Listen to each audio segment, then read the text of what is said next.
জীবনের সব মানুষ আপন হয় না। কেউ কেউ খুব সহজে হাসি মুখে কাছে আসে, কথা বলে, পাশে থাকার অভিনয় করে, কিন্তু সময় এলে তারাই প্রথমে পেছন থেকে আঘাত করে। এদেরকেই আমরা বলি বেঈমান মানুষ। বেঈমান মানুষ কখনো সামনে থেকে শত্রুতা করে না, তারা বন্ধু হয়ে আসে, বিশ্বাস জিতে নেয়, তারপর সুযোগ বুঝে ভেঙে দেয় তোমার মন, তোমার স্বপ্ন, তোমার আত্মবিশ্বাস। তুমি হয়তো তাকে নিজের কষ্টের কথা বলেছিলে, তোমার দুর্বলতার কথা বলেছিলে, তোমার পরিবারের সমস্যার কথা বলেছিলে, আর সেই মানুষটাই একদিন সেই কথাগুলো অন্যদের সামনে হাসির বিষয় বানিয়ে দিল। সেদিন বুঝবে বিশ্বাস ভুল জায়গায় রেখেছিলে।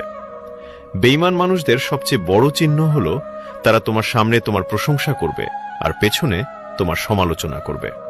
তারা তোমার ভালোতে কখনো খুশি হবে না, তোমার হাসি তাদের চোখে কাঁটার মতো লাগে। তুমি একটু এগোলে তারা ভেতরে ভেতরে জ্বলে, কিন্তু মুখে বলবে